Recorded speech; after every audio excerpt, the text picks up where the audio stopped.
I think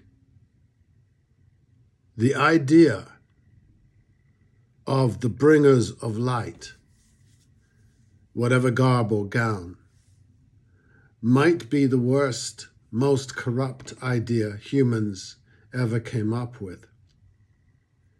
It's hard to conceptualize since we are so inured to it, but the basic presumption that a few trained, special people will bring their teaching, enlightening to the rest of us before we can possibly become a proper human is a root of what I object to in most things. I claim this is a religious presumption. Perhaps Plato was the first, but he and it were enthusiastically co-opted by the monotheisms. All three based on books we are forced to read for our instruction. You all nodding? Good. I shall give you a for instance which will make this a parable. Ooh. Yesterday somebody posted in Classic Literature, a Facebook entity, that Tolkien had inspired many influential thinkers. J.R.R. I thought, which bits? We know he was a devout Catholic. What is original or influential about that? The one about the evil armies to the east with the satanic lord and gibbering mindless warriors is not Tolkien's original. Very derivative. It seems to me a mush of Dante and Poe and Hitchcock, and the toxic idea causing much bloodshed this very day. So which influence are you talking about that these great minds have been affected by? I would say that the rings of power are a useful notion, maybe as a drug awareness message or the dangers of owning a firearm, but no.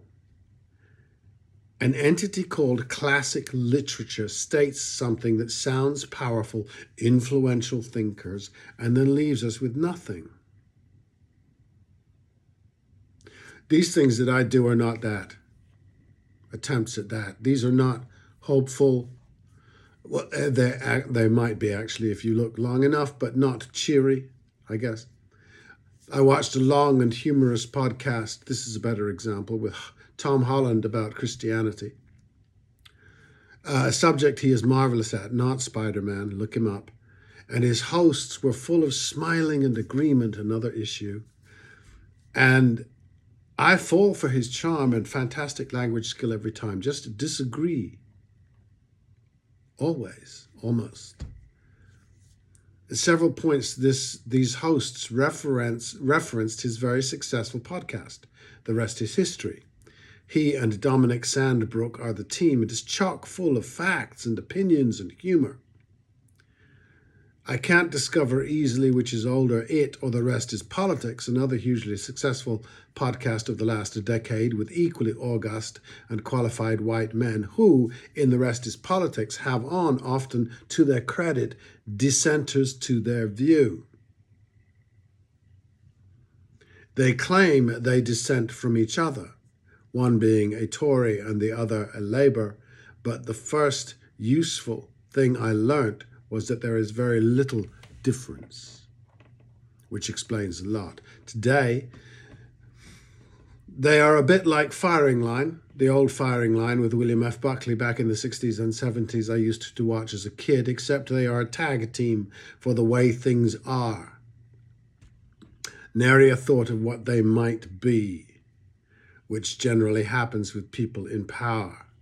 Why change the system systemically? This one keeps me in work. Now, there's a very interesting thing about bestsellerdom, as in both these podcasts to me. In these cases, the community of serious light bringers will say, it is excellence. That's why they're bestsellers. Quality of contributor. Tom and Rory, respectively, have said that they are overwhelmed by the success, but the modesty is false. Dominic, in particular, is a great communicator, and those types know when they are being good at what they do, and I think it is a wonderful thing that these four men, Rory Stewart, Alistair Campbell, the rest is politics, and Holland and Sandbrook, the rest is history, have put together two otherwise unpopulist shows and have attracted huge and surprising audiences.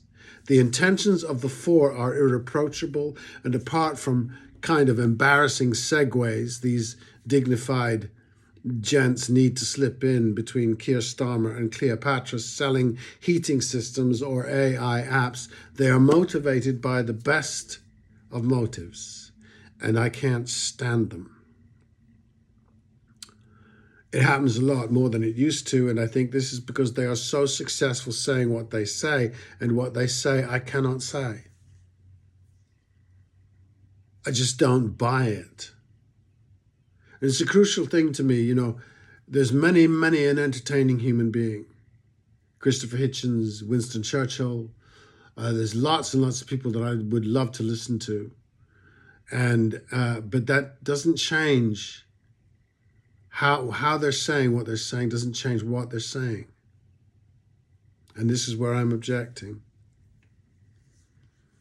It is both shows the most pure and honorable propaganda, I think completely innocent, I have ever heard, and I think this explains their great success.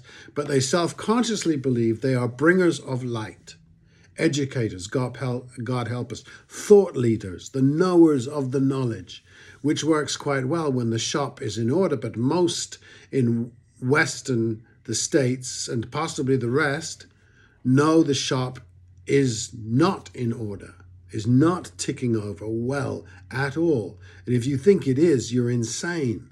Leaks have sprung, and the old engine seems to be irreparable. For Rory and Alistair, the reason is obvious. They are not being asked to fix it. Tom and Dom are dealing in the past, so the shop is doing fine. We need but dream of another time and repeat. And the all-white jury agrees. The numbers are astounding. European history and politics have dominated the world, the entire world, at least since the late 15th century, if we don't include the domination of Rome. Dominated means successful to most of us. In other words, the way Ferdinand and Isabella to Elizabeth I to FDR did things was the way to do things. This phenomenon created its shadow in Karl Marx, at least, which has been seen to have risen and failed in less than a century. So the European way met its first European match and won in roughly straight sets. As the dust has settled, however, and communication and sharing has gone all around the world and more people have joined in the discussion, some cracks have appeared. Just today, Dave Smith, a young self-defining libertarian comedian and a great friend of Joe Rogan, was in an argument with some conventional American pundits challenging the accepted truth that Iran is the greatest state sponsor of terrorism, claiming that it is really the IDF or the US. This kind of thing is on now all over. His opponents do what they do, which was to interrupt and smirk or snort, looking at the camera, saying to the thousands, if not millions of viewers, this guy is crazy, right? We all know that the US is the moral beacon of the world. People believe usually what they need to, and it has been said that patriots are made scoundrels by this sad need. This is a discourse today, and it is growing, mostly because we have a new breed available to us because of the internet, iconoclasts who naturally spring out of repressions and worship of icons. I'm suggesting that the great success of both the rest is because a whole safely sleeping community has been vexed to nightmare. Its shadow has been moved by Dave Smith and his ancestors Alice Walker and Fred Hampton, Jimmy Reed and Nelson Mandela. Yes, they are motley and various and often murdered and sometimes directly opposed, sometimes gently prodding, not demanding removal of the status, but humorously pointing out the painful flaws. The sleepers wake one morning having believed and therefore not thought or intuited for 100-odd years, to Fox News or CNN sounding the alarm that they were under attack. These worried and beleaguered needed encouragement and defending, and in rode these four to assure us that, in fact, with the odd boo-boo, Jesus was and still the way, and the light remains undimmed. A typical statement uttered by Holland was that Judaism was the first example in the history of the world that a people stuck to their faith and way of life while being suppressed brutally by the most brutal empire, by the most powerful empire the world had ever known. To suggest that the Lakota or the Mayans might be candidates, if not for first, at least comparable, would just simply furrow his brow. So uninterested is he, so convinced charmingly of old world and Euro supremacy of it. The threatened community has relied for hundreds of years on lackey academics of great talent to speak for them, to justify the massacres and the genocides, the rubbings out and the diminishings, and they have been famous and rewarded. I still think that the way forward will be to laugh at them like calypso singers and fishermen holding flowers. The movement has, as in the rests, been swift and skillful, like they have been waiting, kept on a leash, and at last let loose. The episode between Rory Stewart and Gary Stevenson was struck out of the die of the East India Company. I honked out loud. The sick feeling followed when Alistair joined in the scolding of the urchin and chortled, "This is the Labour man." And suddenly Blair made sense. Beware light shiners. It rests on the notion that you were born in darkness, and an unhappy few, have flashlights. I once was lost, but now I'm found and approved by someone else. I'm not a bringer of darkness. I just really, really like darkness.